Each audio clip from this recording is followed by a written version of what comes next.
Have you ever felt nervous speaking English? Or frozen up when ordering food because you weren't sure what to say? You're not alone. In this episode, we're leaving the textbooks behind. We'll share real-life stories and simple phrases that will help you understand native speakers and speak with confidence in any situation. Stay tuned. Are you ready to improve your English listening and speaking skills? Have you ever struggled to understand native speakers in real-life situations? Or maybe you want to express yourself more clearly and confidently in conversations. In today's episode, we are going to help you do just that. Welcome to the Soulful English. If you're new here, we upload daily episodes to help you improve your English naturally. In this episode, you will hear real-life stories with useful vocabulary and expressions. Listening to these stories will help you understand English in everyday situations. And by repeating the phrases, you will improve your speaking skills too. Let's start with a simple question. Have you ever had a moment when you misunderstood someone in English? Imagine ordering food at a restaurant, but the waiter doesn't understand what you're saying, or talking to a coworker, but missing an important detail in the conversation. These situations can be frustrating, right? Let me tell you a personal story. A few years ago, my friend William traveled to New York for the first time. He was excited but nervous about speaking English on his first day. He walked into a small cafe to order breakfast. He wanted a cant and a coffee, so he confidently said, "Can I have a croissant and a coffee, please?" But the cashier looked confused and asked, "Sorry, what was that?" William repeated himself, but the cashier still didn't understand. He started feeling nervous. Then another customer stepped in and said, "He means a quaison." Suddenly, the cashier understood.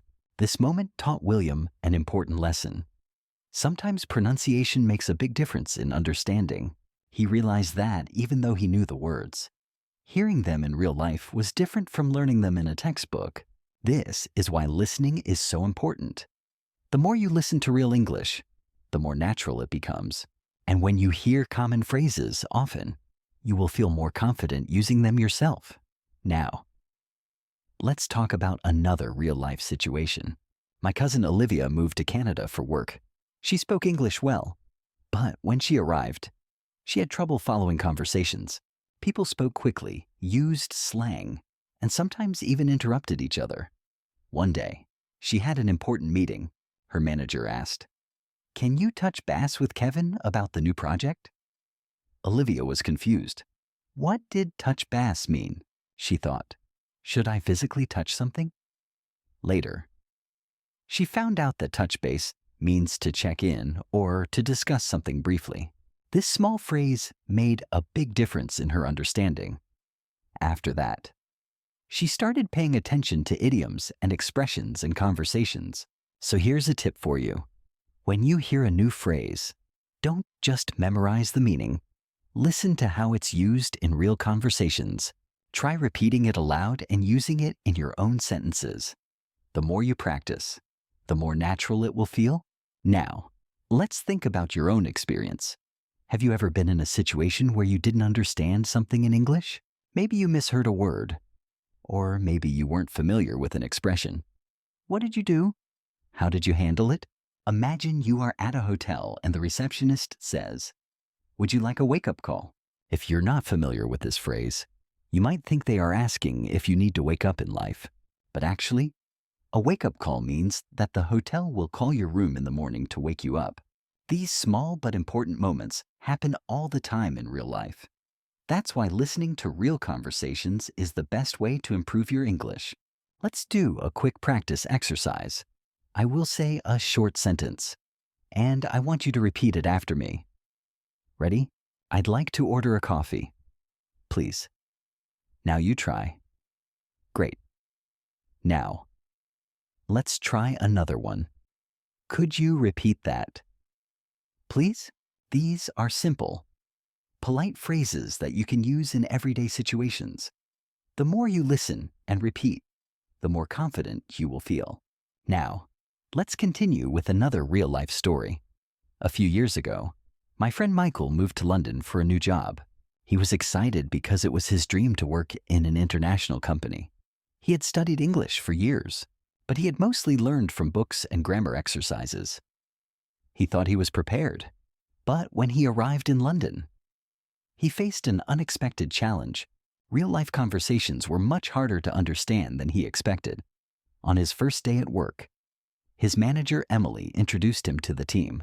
Everyone was friendly, but they spoke quickly, and they used a lot of expressions that he had never seen in textbooks. At lunchtime, one of his coworkers, James, said, "Hey, Michael, let's grab a bite." Michael was confused. He thought, "Grab what? What does that mean?" He hesitated for a moment, then smiled and said, okay. He followed James to a nearby cafe. He was still unsure about what was happening. When they arrived, he finally understood. Grab a bite just means go and get something to eat. It was such a simple phrase, but because he had never heard it before in a real conversation, it completely confused him that day. He realized that even though he knew a lot of English, he needed more practice listening to how people actually speak. Michael decided to make a plan. Every day, he started listening to English podcasts while walking to work at lunchtime.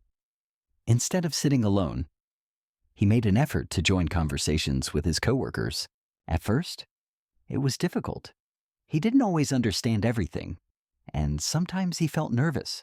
But instead of staying quiet, he started asking questions like, "Sorry, what does that mean?" Or, "Can you say that again?"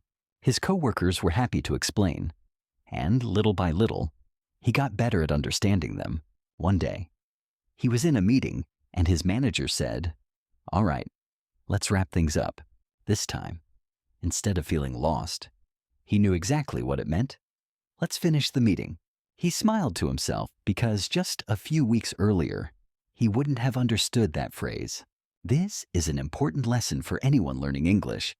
Sometimes the words themselves are not difficult, but the way people say them in real conversations can be different from what you see in textbooks. That's why listening practice is so important. The more you listen to natural English, the more comfortable you will feel when speaking. Now, let's talk about another real-life situation. Imagine you are traveling to an English-speaking country for the first time. You arrive at the airport and you need to go through immigration. The officer asks, "What's the purpose of your visit?" If you are not familiar with this phrase, you might feel nervous. What do they mean by purpose? Are they asking about my job? My reason for traveling? What should I say? But if you have practiced listening to common travel conversations, you will know that the correct answer is something simple, like, "I'm here for tourism," or "I'm visiting family." A few months ago, my cousin Chloe traveled to Australia. She was confident in her English, but when she arrived at the airport, she got nervous. The immigration officer asked, "Do you have anything to declare?" She froze for a moment. The word declare sounded serious, like something legal or official, she thought. Did I bring something illegal? Am I in trouble? She took a deep breath and asked, "I'm sorry. Could you repeat that?" The officer calmly said, "Are you carrying any food, alcohol, or large amounts of money?" Now she understood. Declare just means to report something. She smiled and said, "No, I don't have anything to declare." The officer nodded and let her pass. Later, she laughed about the situation.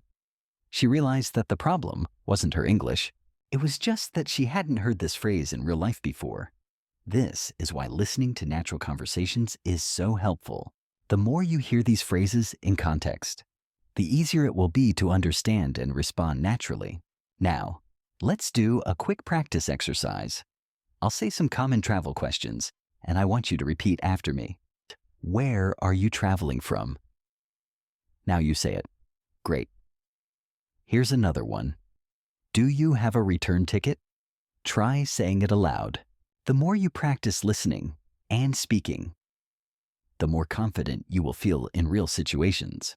Now, let's talk about another important moment when listening skills make a big difference. Ordering food at a restaurant. Imagine you are in a busy cafe in London. You walk up to the counter and the barista says, "What can I get you?" If you are prepared, you can simply say, "I'd like a cappuccino, please." But what if they ask, "For here or to go?" If you are not familiar with this phrase, you might feel confused. A friend of mine, Thomas, had this exact experience when he traveled to the US. He walked into a coffee shop and ordered a latte. The cashier asked, "For here or to go?" He hesitated. He had never heard this phrase before. He guessed that to go might mean takeaway. So he said, "To go." Luckily, he was right. But at that moment, he felt nervous because he wasn't 100% sure. After that, he started listening carefully to how people ordered food and drinks. He noticed that in the US, people often say, "Can I get a," instead of "I would like." He also learned that "that'll be" is a common way for cashiers to tell you the total price. For example, the cashier might say, "That will be 5.50. If you don't know this phrase, you might not realize they are telling you the price, but once you hear it a few times, it becomes natural. This is why real-life listening is so important. The more you hear these phrases, the more confident you will feel when speaking. Now, let's practice. I'll say some common phrases you might hear in a cafe. Repeat after me. "What can I get for you?" Now you say it. Great. Here's another one. "That'll be $5.50. Try saying it aloud. When you listen and repeat, your brain gets used to the sounds of English, and speaking becomes easier. Now let's continue with another real-life example. Let's continue with another important area where listening and speaking skills make a big difference. Making small talk. Small talk is the kind of casual conversation you have with people in everyday situations, like when you meet someone new or when you're waiting for a bus. It's a skill that can feel difficult at first, but once you practice it, it can become one of the most valuable ways to improve your fluency. A few months ago, my friend Isabella, who is from Spain, moved to an English-speaking city for work. She had studied English for many years, but she was nervous about speaking with strangers, especially when it came to making small talk. She thought that small talk wasn't as important as knowing grammar and vocabulary, but she quickly realized that it was a huge part of everyday life. Her first week at work was a bit stressful. At lunch, her colleague Robert invited her to join him and a few others in the break room. Isabella was unsure what to say.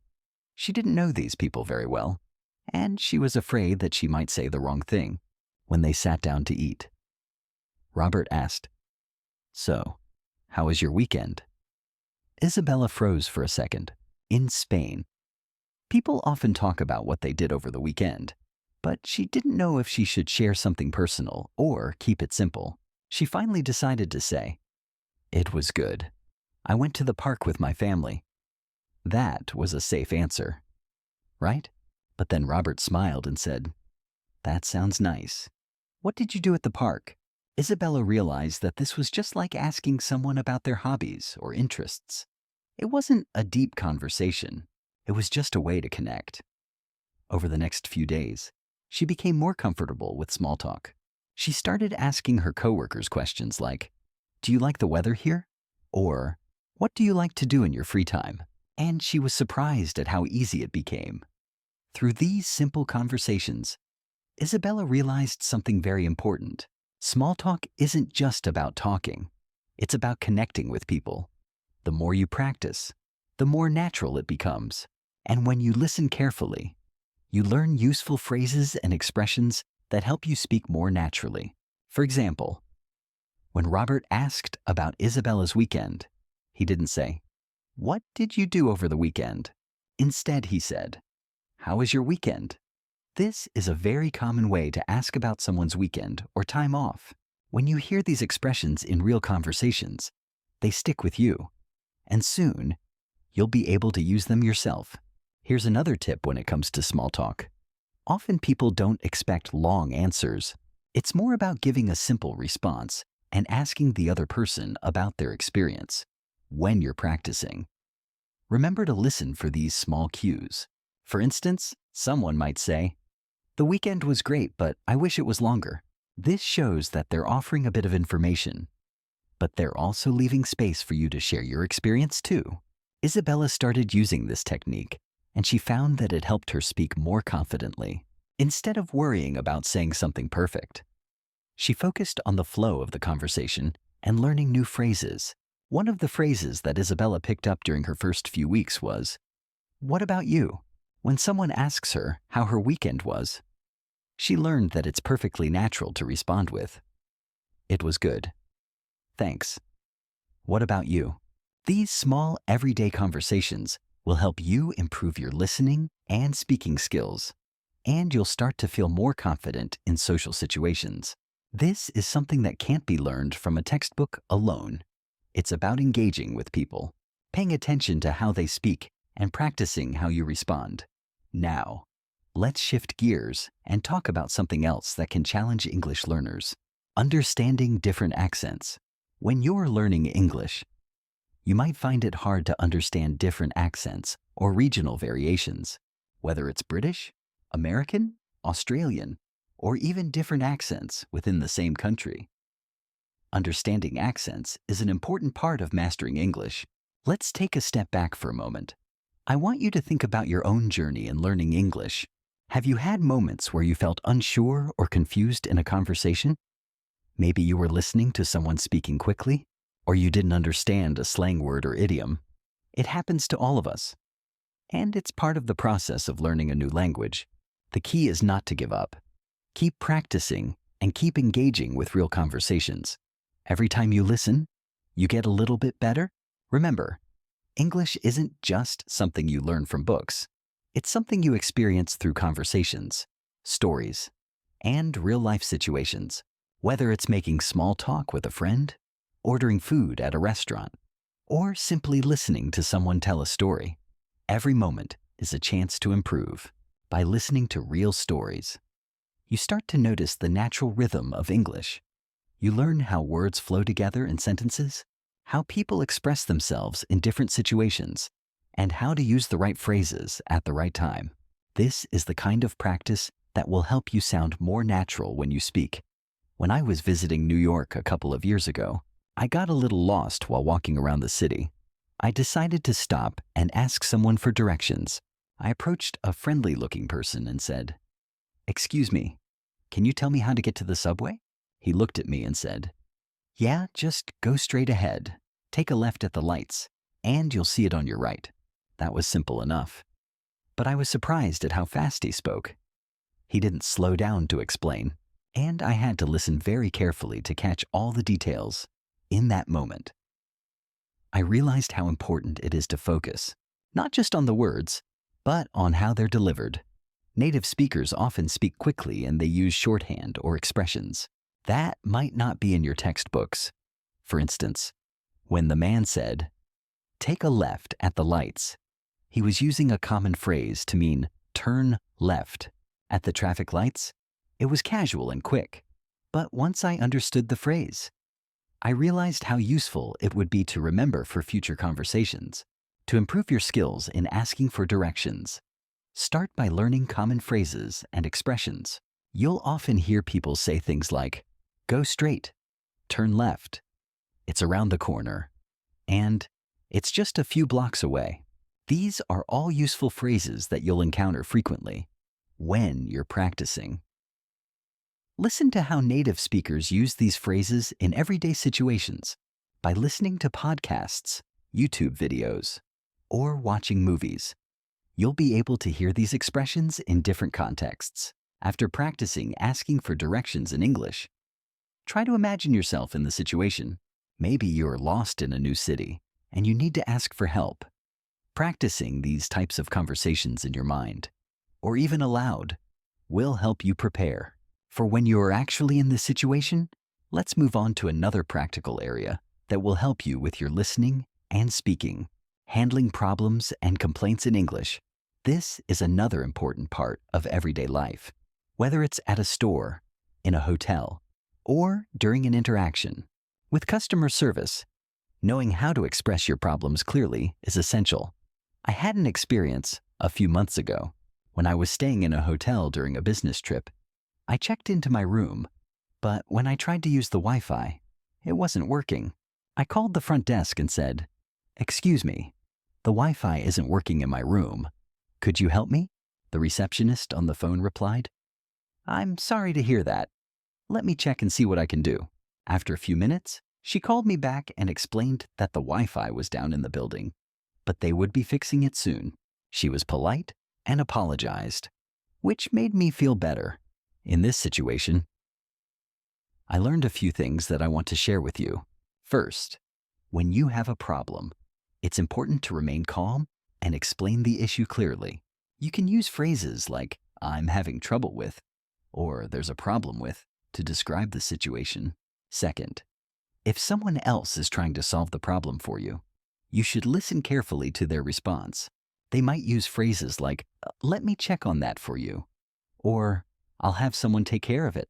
These are polite ways to show that they're taking your complaint seriously. By listening to real-life situations like these, you'll be better prepared to handle problems in English. The more you practice these types of conversations, the easier it will be to stay calm and confident when something goes wrong. And remember, don't be afraid to ask for clarification if you don't understand something. You can always say, "Could you explain that again?" Or, "I didn't quite catch that. Could you repeat it?" Imagine walking into a bustling cafe on a cool London morning. The aroma of freshly brewed coffee fills the air as you approach the counter. The barista greets you with a cheerful, "What can I get you today?" For a moment, you pause. This casual phrasing might be different from the formal language you learned in textbooks. You reply confidently, "I'd like a latte, please." Then the barista adds, "That'll be 3.50. Would you like any pastry with that?" In that instant, you realize that real-life English is fast, friendly, and often informal. Now take a moment and ask yourself, have you ever been surprised by the casual tone in a familiar situation? How did you respond when someone used expressions that you hadn't practiced in class? I remember one day, when I was visiting a small cafe in Shoreditch, I had expected a polite, formal exchange, yet the friendly, informal language caught me off guard in the best way possible. This taught me that adapting to different styles is key to understanding everyday conversation. To practice, try imagining yourself in that cafe. Visualize hearing, "What can I get you?" and responding with your order. Repeat these phrases aloud until they feel natural and become a part of your active vocabulary. Let's move on to another common scenario, asking for directions in a busy city. Picture yourself in New York City, surrounded by the hum of traffic and the chatter of pedestrians. A few years back, I found myself wandering the vibrant streets of Manhattan, trying to reach a well-known museum. I approached a local and asked, "Excuse me, could you please tell me how to get to the Metropolitan Museum of Art?" The local replied, "Sure, just go straight for 2 blocks, then turn left at the big intersection, and you'll see the museum on your right." Listen carefully to this exchange. Notice the clear, concise instructions given quickly. Ask yourself, have you ever been in a situation where someone spoke too fast or used unfamiliar phrases when giving directions? How did you handle it? If you're not sure, consider practicing by repeating the directions aloud: straight for 2 blocks, left at the intersection, museum on the right. Repetition builds your confidence in both understanding and using these everyday phrases. Now, let's explore the art of making small talk, a fundamental part of building relationships in both personal and professional settings. I recall an afternoon at a local community event in London where I met a gentleman named Chris. He started our conversation with a simple, "Lovely weather today, isn't it?" I responded, "Yes, it's a beautiful day. I love how the sunshine brightens everything." That simple exchange opened up a pleasant discussion about favorite outdoor activities, local parks, and weekend plans. Think about your own experiences. What topics do you naturally bring up when meeting someone new? Practice small talk by asking questions like, How are you today? Or what have you been up to lately? The more you practice, the easier it becomes to keep a conversation flowing. Now, let's add another layer by considering professional settings. Imagine you're in a virtual meeting with colleagues from around the world. Your manager might say, "Let's circle back to that point later." At first, you might wonder what circle back means. In this context, it simply means to return to a topic later in the discussion. When you encounter unfamiliar phrases in meetings, jot them down and ask for clarification if needed. Reflect for a moment. Have you ever been confused by business jargon or idioms? Practice by repeating phrases like circle back until they become second nature. Next, consider the challenges of phone conversations. Unlike face-to-face talks, you rely solely on audio cues. I once made an important call to resolve an issue with my internet connection. The customer service representative Robert said clearly, "Can you please describe the problem you are experiencing?" I explained. "My connection keeps dropping, and it's very frustrating," Robert replied. "I understand. Let me run a diagnostic test on your line." His calm, clear tone helped me feel at ease. Picture yourself in a similar situation and repeat phrases like, "Could you please repeat that?" Or, "I'm sorry, I didn't catch that." These exercises can prepare you for real-life calls where clarity is crucial. Now, let's explore a situation many of us face when traveling. Imagine arriving at an airport in an English-speaking country. The announcements over the intercom might sound like, "Due to inclement weather, your flight will be delayed by 30 minutes. In that moment, you might feel anxious if you're not familiar with such phrasing. Later, when you ask a staff member, "Could you tell me what the delay is about?" they explain, "The delay is because of bad weather conditions." Consider practicing these scenarios at home. Repeat key phrases such as "flight delayed" and "inclement weather" until you feel comfortable using them. Another everyday conversation involves discussing hobbies and interests. Picture a quiet evening when you meet someone at a local event. They ask, "What do you enjoy doing in your free time?" You might reply, "I love reading, hiking, and trying out new recipes." This kind of conversation is a perfect opportunity to learn descriptive adjectives and expand your vocabulary. Think about your favorite hobby. What words would you use to describe it? Practicing these questions and answers builds not only your vocabulary, but also your confidence in sharing personal experiences. Let's engage in an interactive exercise right now. Repeat after me. How are you today? What have you been up to lately? The weather is really nice, isn't it? I'd love to hear more about that. Take your time with each sentence. Practice them until they roll off your tongue effortlessly. This kind of repetition builds muscle memory for natural conversation. Switching gears.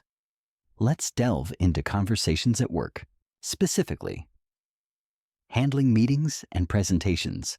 I remember a meeting where our team leader said, "We need to finalize the project timeline by Friday." A colleague named Hannah then asked, "Can everyone please confirm their availability for a meeting on Thursday?" You might respond with, "I'm available on Thursday, and I'll send a calendar invite shortly." Reflect on this dialogue. Notice how clear, concise language is used to coordinate plans. If you work in a professional environment, practicing such exchanges can prepare you for real-life scenarios where accuracy and clarity are essential. Another memorable experience was during a business conference call. The host said, "Let's wrap up the discussion and summarize our key points." At that moment, I repeated the sentence in my head to make sure I understood. After the call, I reviewed the phrases wrap up, summarize, and key points. These are common in professional settings. Ask yourself, how many times have you encountered these expressions in meetings? Now is a great time to practice them. Say them aloud until they become part of your working vocabulary. Let's consider a more challenging scenario. Interacting with service providers when something goes wrong. Imagine you've booked a hotel room and find that the Wi-Fi isn't working. You call the front desk and say, "Excuse me, The Wi-Fi in my room isn't working. Could you please help me? The receptionist responds, I'm sorry for the inconvenience. Let me check on that for you. This exchange uses straightforward language, but it's crucial to speak clearly and listen carefully. Think about how you would handle a similar situation. Practice these key phrases and consider recording yourself to see where you might improve. Now, picture yourself in a local market in Australia. A vendor enthusiastically shouts, "This is a ripper deal." At first, you might wonder what ripper means. Later, you learn that it is Australian slang for excellent or fantastic. This is a prime example of how listening to real-life conversations teaches you regional vocabulary and idioms that you might not find in a textbook. Reflect on any slang or idiomatic expressions you've heard recently. Write them down and try using them in your own sentences. Over time, these expressions will become a natural part of your speech. Another engaging scenario involves social gatherings with family and friends. Imagine sitting around a dinner table where everyone is sharing stories about their day. One relative asks, "What was the best part of your day?" You respond, "I had a wonderful conversation with a new friend at the cafe." This warm, informal exchange is common in family settings. Think about the simple yet powerful words you use during these conversations. Words like wonderful, enjoyable, and delightful. Practicing these expressions in a relaxed setting builds your confidence and reinforces your natural speaking style. Now, let's talk about the role of digital communication in modern English practice. Email, instant messaging, and video calls have become part of our daily lives. For example, when writing an email for work, you might start with, "Dear Mr. Smith, I hope this email finds you well," and close with, "Sincerely, Megan." On the other hand, when texting a friend, you might simply write, "Hey, are we still on for dinner tonight?" Notice how the language shifts depending on the medium. Consider your own experiences with digital communication. Which style do you find most challenging? Practice both formal and informal writing to build a balanced skill set. Let's move on to a scenario involving cultural events. Imagine attending a local art exhibition where a curator explains a painting by saying, "This artwork reflects the artist's inner turmoil during a time of great change." You ask, "What inspired this style?" The curator replies, "The use of bold colors and dynamic brushstrokes represents the conflict between tradition and modernity." This conversation not only introduces you to artistic vocabulary, but also encourages you to express abstract ideas. Think about how you would describe a piece of art or a cultural event. Practicing such descriptive language can enrich your vocabulary and make your conversations more engaging. Another practical scenario is participating in academic discussions. Picture yourself in a university lecture where the professor states, "Today we will explore the impact of global warming on urban development." After the lecture, you ask, "Could you please elaborate on the strategies cities are using to combat climate change?" This type of dialogue requires both active listening and thoughtful questioning. Consider how you might summarize what you've learned in your own words. This practice reinforces your understanding and prepares you for future academic conversations. In addition to structured scenarios, spontaneous conversations are an important part of real-life communication. Imagine you're at a community park and you overhear a group discussing the latest local news. One person remarks, "The new park renovations have really transformed this area." You might join in by saying, "I agree, the improvements are fantastic. Have you noticed the new playground features?" These unscripted interactions offer a chance to practice impromptu speaking and active listening. Ask yourself, when was the last time you joined a spontaneous conversation? What strategies can you use to smoothly enter such discussions? Now, let's explore a scenario that many of us face online. Participating in discussion forums and chat rooms. In these digital spaces, language is often informal, filled with abbreviations and emoticons. You might see a post like, "Has anyone tried the new cafe downtown? It's lit." Even if the language is casual, it still provides insights into current slang and conversational style. Spend some time browsing online groups or forums in English. Observe the way people interact and try to incorporate some of these expressions into your own spoken or written communication. Consider also the challenge of handling disagreements or misunderstandings in conversation. Even with clear language, miscommunications can occur. I recall a conversation with a friend where our opinions on a current event differed. Instead of letting the discussion become tense, we said, "I see your point, but I have a different perspective. Can we clarify our thoughts further?" Using phrases like these helps keep the conversation respectful and constructive. Reflect on any disagreements you've experienced. What language could have helped smooth the situation? Practice using such phrases in role-playing exercises with a friend or recording yourself until they feel natural. Let's now shift to another rich source of language practice: storytelling. Telling your own story not only improves your speaking skills, but also makes your conversation more engaging. Imagine recounting a memorable day when everything went unexpectedly wrong. Start with, "One day, I found myself lost in a busy city, and that experience taught me the value of patience and resourcefulness." As you narrate, include vivid details. Describe the sounds, the sights, and even your emotions. Storytelling helps you organize your thoughts and express yourself in a structured manner. Think about a recent experience and try to narrate it in English. This exercise will boost both your vocabulary and your confidence in speaking. Interactive exercises are an essential part of this journey. I invite you now to repeat the following sentences with me. Paying close attention to the natural rhythm and emphasis, I appreciate your help. Could you please repeat that? I'm sorry, I didn't catch that. That sounds interesting. I would love to join you. Repeat each sentence several times until it feels comfortable and natural. These exercises are designed to build your muscle memory for common conversational phrases. Now imagine yourself at a live music concert. The announcer's voice, full of energy, fills the venue as they say, "Ladies and gentlemen, get ready for an unforgettable performance by tonight's headliner." Such vibrant expressions and high-energy announcements require you to match the speaker's enthusiasm.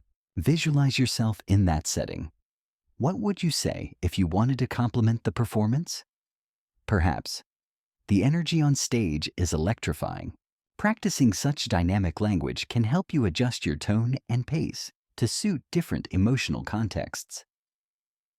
Next, picture yourself in a quiet bookstore. You approach a clerk and ask, "Could you recommend a good mystery novel?"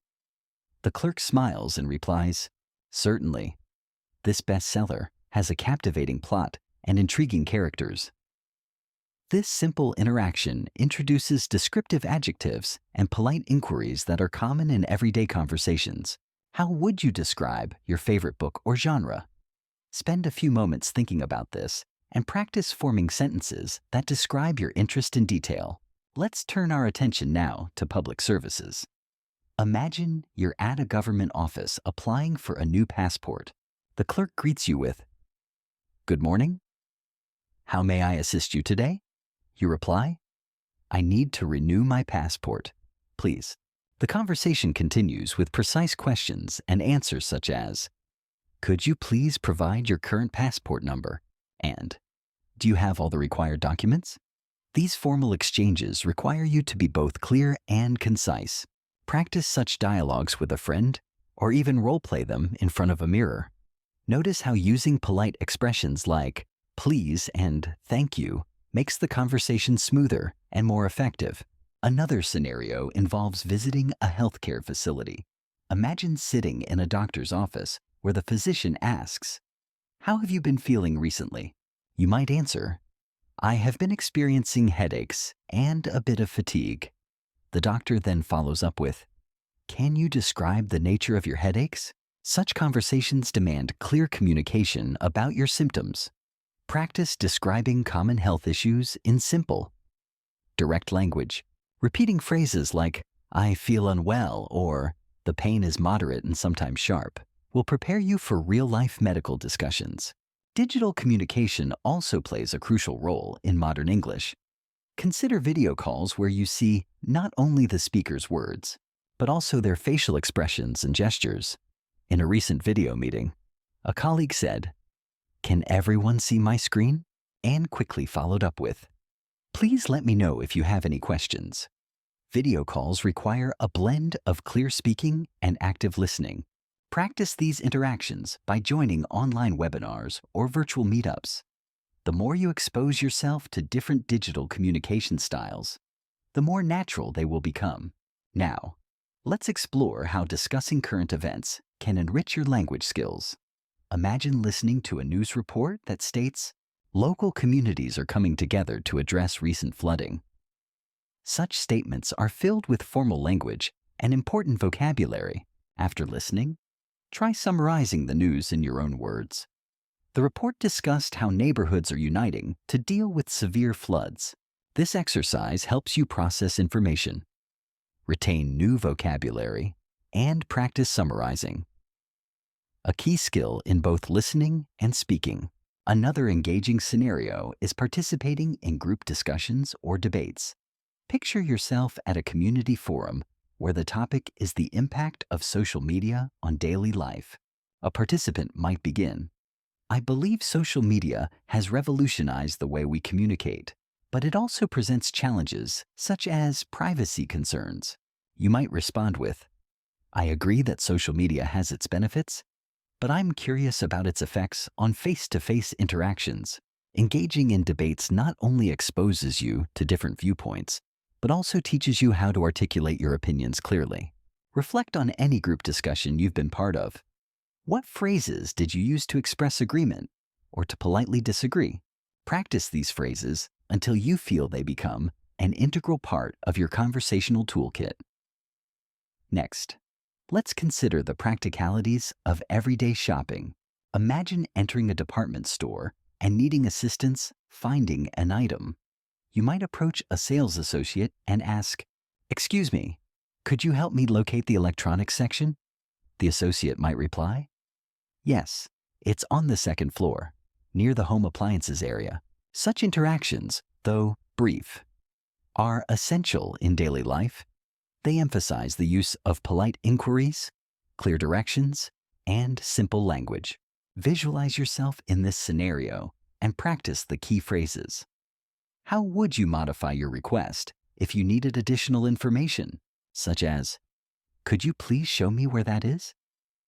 Repeating these exchanges can make you more comfortable in real-life shopping situations. Let's also look at scenarios where you might need to handle unexpected challenges.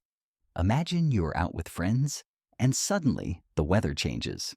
You might hear someone say, "It looks like we're in for a downpour. Let's find shelter." In such moments, clear and calm communication is essential. You might add, "I'll grab my umbrella," or ask, "Does anyone know where we can take cover?" These spontaneous conversations require you to be quick on your feet. Reflect on any unexpected situations you've encountered. How did you communicate in the moment? Practice these scenarios with a friend so that when the time comes, you feel ready to respond confidently.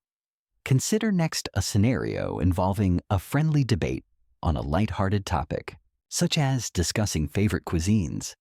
Imagine sitting at a dinner party where someone remarks, "Italian food is the best because of its rich flavors and variety." You might respond, "I love Italian food too, but I'm also fond of the spicy kick of Thai cuisine." This type of dialogue helps you practice comparing ideas and expressing preferences. Notice the language used. Words like rich, variety, spicy, and fond add color to your conversation. Ask yourself, which adjectives do you commonly use when describing food or other interests? Practice crafting sentences that incorporate these descriptive words. To enhance your communication, let's now transition to scenarios that involve nonverbal cues and body language, even though our focus is on listening and speaking. Nonverbal elements play a key role. Picture a conversation where a friend is explaining an exciting news story, even if you cannot see them during a phone call. Imagine how their tone of voice conveys excitement, their laughter, the slight pause before a punchline, and the change in pitch all signal their emotions. While practicing on your own, try to incorporate these elements. Smile as you speak and notice how your tone changes, even without a visual cue. These subtleties make your speech more engaging and natural. We have now reached a point where each scenario builds upon the previous one, enriching your understanding of real-life English. As you continue your practice, remember that every conversation is a stepping stone on your journey toward fluency. The everyday interactions we've discussed, from ordering food and asking for directions to engaging in professional meetings, participating in cultural events, and even handling unexpected situations, each offer valuable opportunities to practice and improve your listening and speaking skills. Imagine your future self confidently navigating any situation. Whether you're conversing with a stranger in a cafe or leading a meeting at work, visualize the progress you will make by immersing yourself in these varied scenarios, practicing key phrases, and learning from every interaction. The more you expose yourself to natural, authentic English, the more intuitive your responses will become. Let's now explore even more nuanced interactions and advanced conversational techniques. Picture a lively dinner party hosted by a close friend. The host welcomes everyone by saying, "I'm thrilled that you all could join me tonight. Let's raise a toast to friendship and new beginnings." Conversations buzz around the table. Guests share stories about their day, debate current events, and reminisce about old times. In one corner, someone remarks, "This meal is absolutely delicious, a real feast for the senses." In another, a discussion unfolds about travel experiences and future plans. Notice the shift in language from casual greetings to more expressive, detailed narratives. How would you describe such an experience in your own words? Practice forming sentences that capture not only the facts, but also the emotions of the moment. Now consider another setting, a professional workshop where participants share innovative ideas. The facilitator starts with, "We are here to collaborate on creative solutions." One participant explains, "My idea is to develop an app that connects community members with local events." Following the presentation, the facilitator asks, "Can anyone offer feedback or suggest improvements?" This exchange encourages you to practice offering constructive criticism and expressing your opinions politely. Think about a project or idea you're passionate about. How would you explain it in a way that is both clear and engaging? Role-play this conversation, focusing on clarity, organization, and the natural flow of ideas. We can also delve into the art of negotiating, an essential skill in both personal and professional life. Imagine you're at a market and wish to negotiate the price of a souvenir. The vendor says, "This item is priced at $20. You might reply, "Could you do $15? The vendor might counter, "How about $18? Engaging in such negotiations teaches you to use polite language while expressing your needs. Practice using phrases like, "Would you consider?" or "Is there any possibility of a discount?" Such exercises not only build your vocabulary, but also prepare you for real-life bargaining situations. Next, envision a scenario in which you participate in a creative brainstorming session with colleagues. The atmosphere is dynamic, and ideas flow freely. A colleague suggests, "What if we try a new marketing strategy focused on social media influencers?" You add, "That's an interesting idea. Could you elaborate on how we might implement it?" The discussion evolves with each participant building on the previous idea. In these situations, it is vital to listen actively, ask clarifying questions, and summarize key points. Reflect on how you might contribute to such discussions. What phrases would you use to express agreement, request further details, or offer a new perspective? Practice these conversational tools until they become second nature. Imagine, too, The challenge of speaking with confidence during unexpected interviews or impromptu presentations.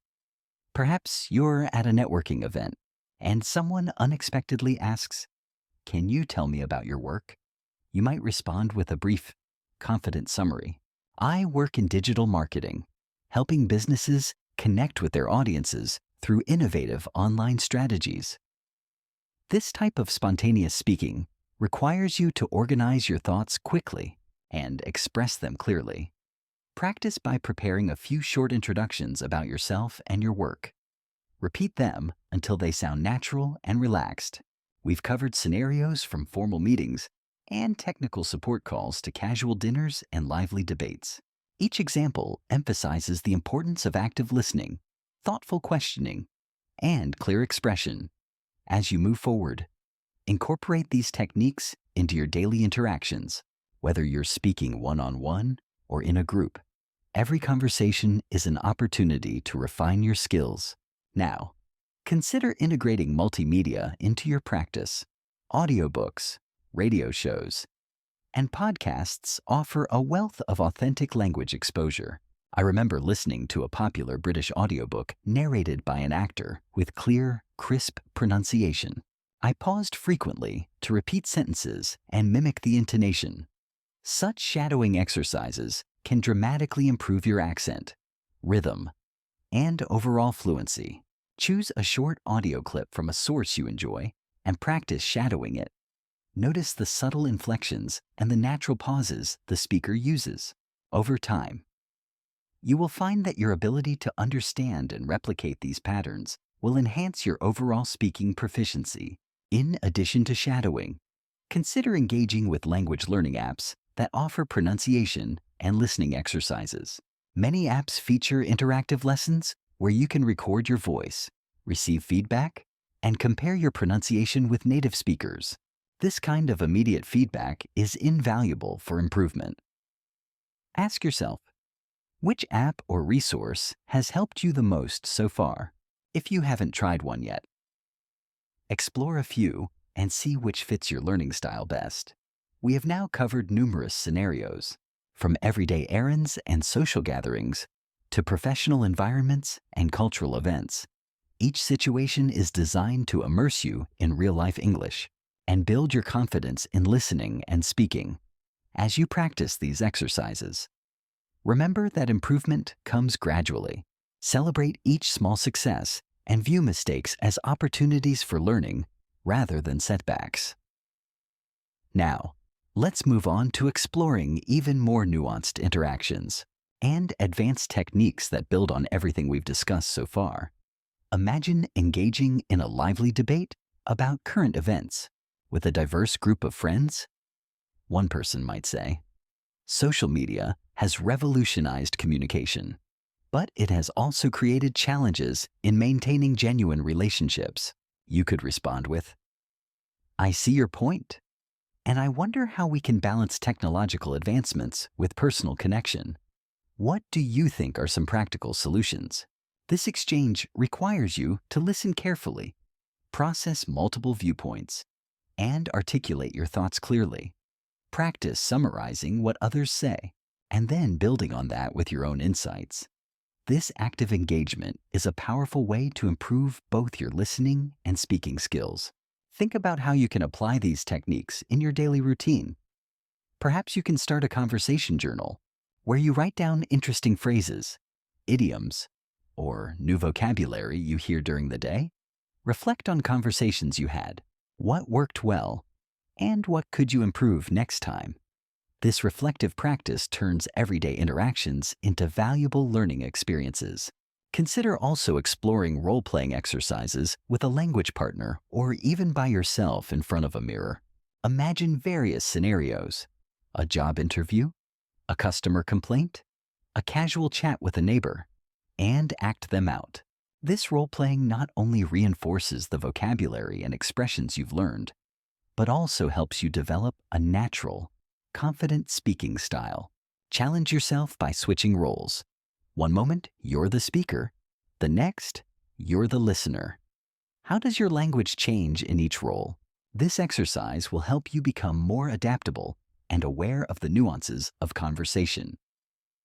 Furthermore, delve into discussions about abstract topics such as dreams, ambitions, or even philosophical questions.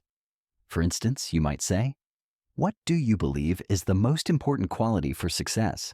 Such open-ended questions invite detailed responses and require you to think critically in English. They also provide a platform for you to express your opinions and learn new vocabulary in context. Practice forming your thoughts on these topics and sharing them in a clear, concise manner.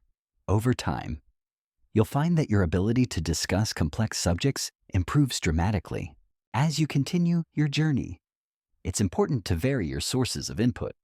Listen to podcasts from different regions, watch interviews with speakers who have distinct accents, and read aloud from various genres, be it fiction, nonfiction, or even poetry. Each medium offers its own set of challenges and rewards, enriching your overall understanding of the language. Ask yourself, which source of English do you enjoy the most? And how can you incorporate it into your daily practice? Balancing different types of content will ensure you're prepared for any situation, whether formal or informal. Imagine a scenario where you attend a live workshop at a community center. The facilitator welcomes everyone. "Good morning, everyone. I'm excited to dive into today's creative session." As the workshop progresses, you participate in group activities, share your ideas, and listen to others with genuine interest, you might say. "I found that exercise very inspiring. It really opened my mind to new possibilities." Reflect on how these structured yet creative environments force you to adapt your language in real time. Using both prepared phrases and spontaneous responses, how can you seek out more of these opportunities? Another engaging context is interacting with people in informal digital spaces.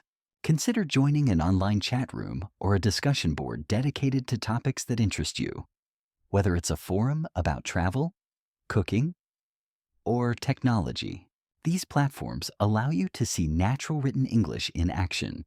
They also offer a less intimidating environment to practice your language skills. Read through discussions, note down interesting phrases, and even contribute your own thoughts. Ask yourself what you have learned from online conversations that you might not encounter in formal settings. Embrace the diversity of language and use it as a tool to enhance your spoken English later. We have now journeyed through numerous scenarios and exercises designed to immerse you in real-life English.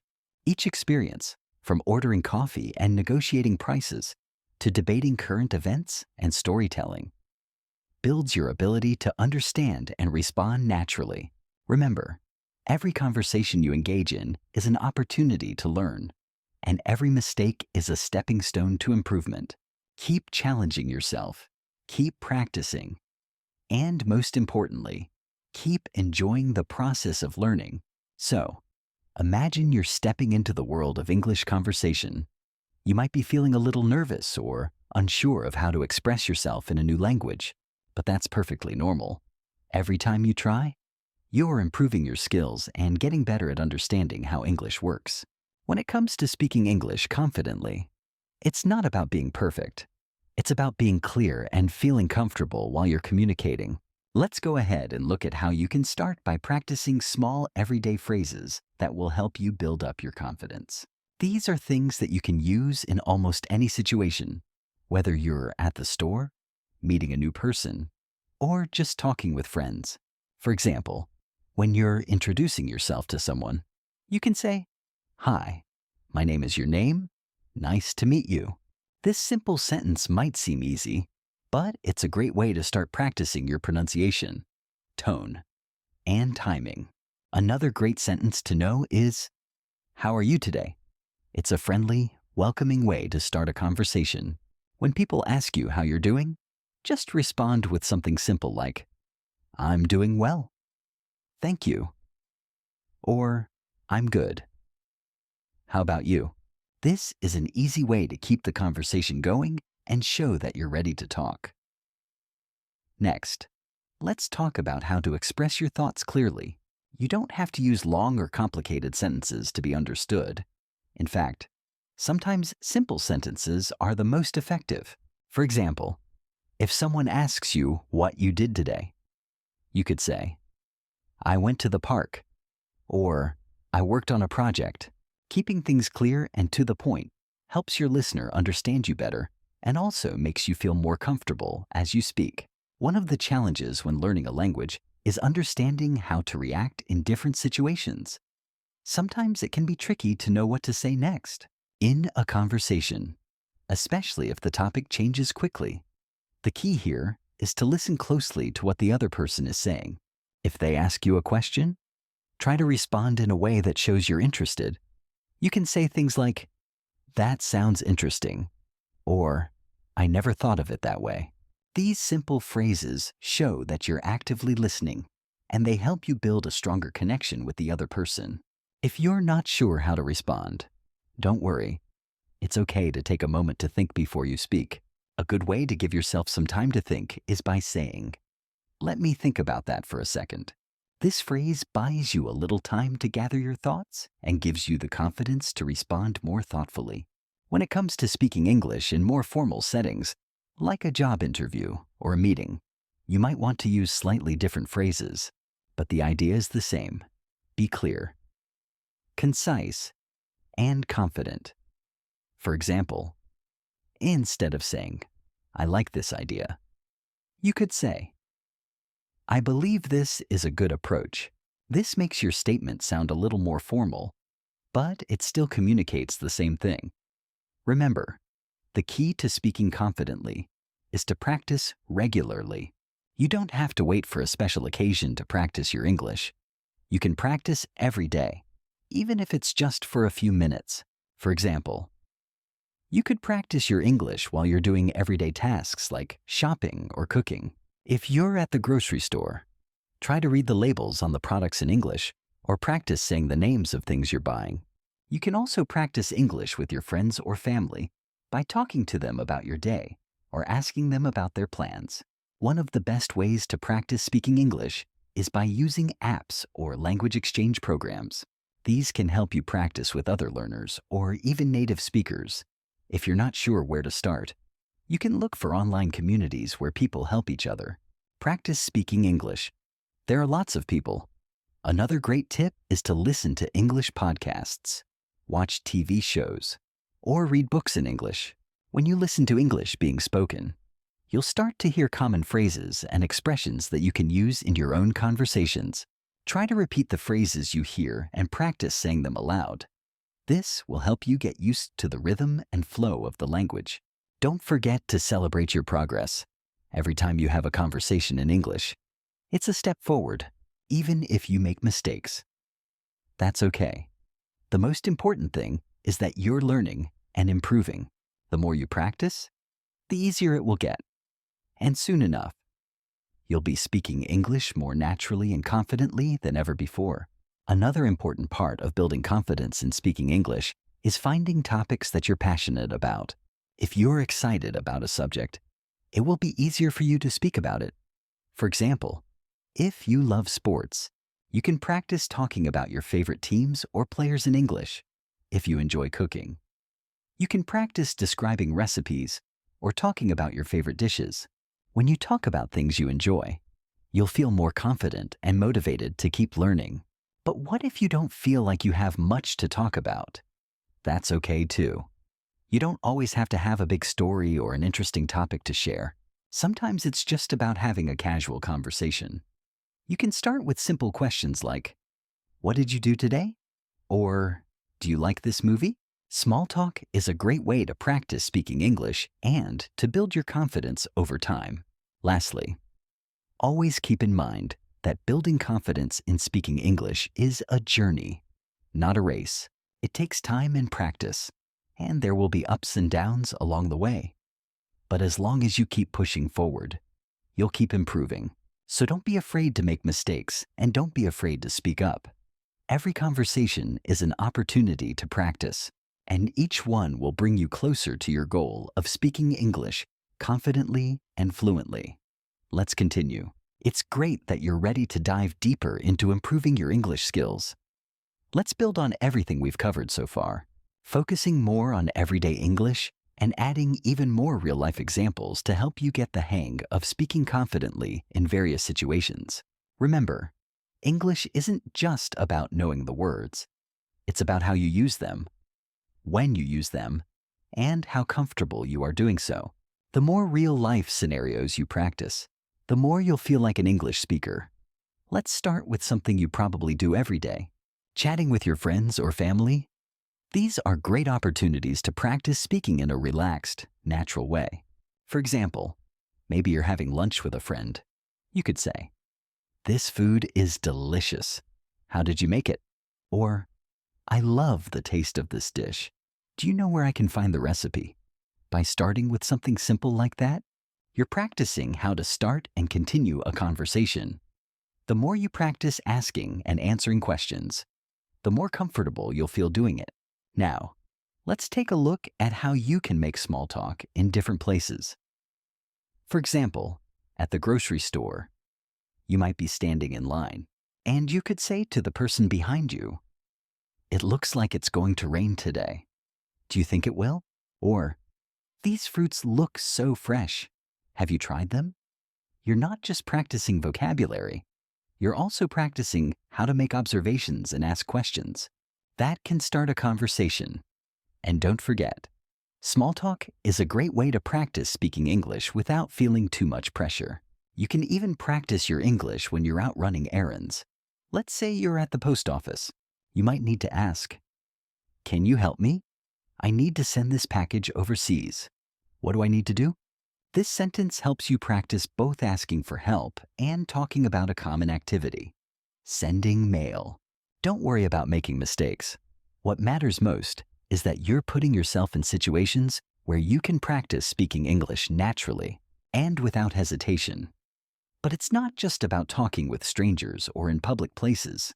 Sometimes you'll want to have deeper conversations with friends and family. When you're discussing something personal or meaningful, it's important to know how to express yourself clearly. For example, you might want to tell a friend about something exciting that happened to you. You could say, "I had an amazing weekend. I went to a concert with some friends, and the band was incredible." Have you ever been to a concert like that? Here, you're not just sharing an experience, you're also giving your friend an opportunity to share their thoughts and stories. Now, let's think about how you can practice English when you're alone. Many people struggle with this, but practicing speaking by yourself can actually be really helpful. You can read aloud from books or watch a TV show in English and try to repeat what the characters say. I know it might feel strange at first, but over time it can improve your pronunciation, rhythm, and overall fluency. Another thing you can do is talk about your day in English. For example, "Today I woke up early, had breakfast, and then went to work. After work, I met a friend for coffee. It was a busy day, but a good one." This is a simple way to practice forming sentences and using vocabulary in a meaningful way. As you start to gain more confidence in speaking, you might want to have conversations about more specific topics. This could be anything from sports, movies, hobbies, or current events. The goal is to expand your vocabulary and learn how to express yourself on a variety of topics. If you're talking about sports, you might say, "I'm a huge fan of soccer. My favorite team is Team Name, and I love watching their games. Do you like soccer too?" Or if you're talking about movies, you could ask, "Have you seen any good movies recently? I just watched Movie Name and thought it was amazing." One of the most important things to remember when practicing English is that it's not about using the most complicated words or phrases. It's about communicating your ideas clearly and effectively. So don't be afraid to use simple sentences, especially when you're just starting out. For instance, "I'm learning English," or "I like this song" might seem basic, but they're perfect examples of how to express your thoughts simply and clearly. As you grow more comfortable, you can start adding more details like, "I've been learning English for 6 months now, and I'm getting better at it every day." You also have to remember that every conversation is an opportunity to learn. If you make a mistake, that's fine. It's a part of the learning process. For example, Let's say you were at the store and you said, "How much is this?" But the cashier responded with, "It's $5." You might think to yourself, "Oh, I should have said, 'How much does this cost?'" But don't worry. Mistakes like this are natural, and they give you the chance to learn and improve. The more you practice, the more you'll start to notice how native speakers express themselves. The goal is not perfection, it's progress. Have you ever had an embarrassing moment in English? Maybe you said something wrong, or you couldn't think of the right word at the right time. That's okay. It happens to everyone, even fluent speakers. For example, I remember once when I was learning English, I tried to order food at a restaurant and accidentally said, "I would like a coffee with a spoon," instead of, "I would like a spoon with my coffee." The waiter smiled and corrected me, but it was a funny moment. It's those little things that teach you the most and help you remember the right phrases next time. The key is not to let these moments discourage you, but to laugh at them and learn from them. Now, let's look at how you can improve your listening skills as well. One of the best ways to improve your listening is to listen to English every day. This could mean watching movies or TV shows, listening to podcasts, or even just talking to someone in English. You can start by watching shows with subtitles to help you connect the spoken word with the written word. As you get better, try watching without subtitles and see how much you can understand.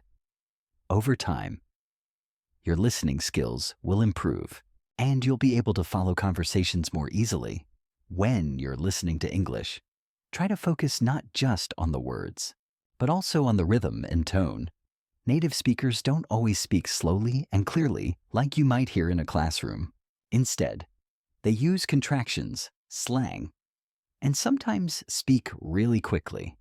It can be tough at first, but as you continue practicing, you'll get better at understanding these natural speech patterns. For example, you might hear a native speaker say, "What you doing tonight?" instead of, "What are you doing tonight?"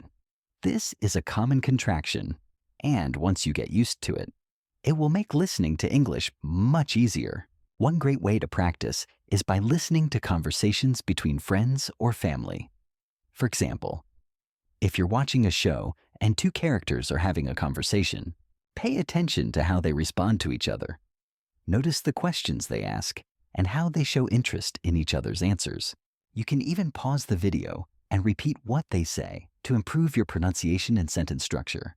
Additionally, listening to podcasts like this one is a fantastic way to practice. In fact, by listening to real-life conversations between people, you'll hear natural pauses, tone changes, and different ways to phrase things. Over time, this will help you become a more confident speaker and listener. So whether it's casual chat or more serious discussions, you'll learn how to adapt to different types of conversations in English. Let's continue and dive deeper into how we can make your English journey even more practical and relatable, starting with how you can make your listening and speaking even stronger by using real-life situations and personal examples. The key to mastering a language is immersing yourself in it as much as possible, especially by engaging in conversations that feel natural and connected to your everyday life. When you listen to people talking English, whether it's in movies, podcasts, or real conversations, you start to pick up on things like how they structure their sentences, how they express their feelings, or how they make their points clear. This is something that's hard to learn from a textbook because it's all about the rhythm, the flow, and the natural expression of emotions. Think about it. When you're talking with your friends, you don't necessarily follow a strict grammar rule. Instead, you speak from the heart, and you adapt based on the situation. Let me share a personal example with you. One time, I was traveling in a foreign country, and I was trying to order food at a local restaurant.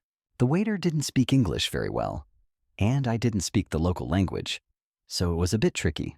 But we communicated using gestures, pointing to items on the menu, and asking questions like, "Is this spicy?" or "Can I have it without sauce?" even though we didn't speak the same language fluently.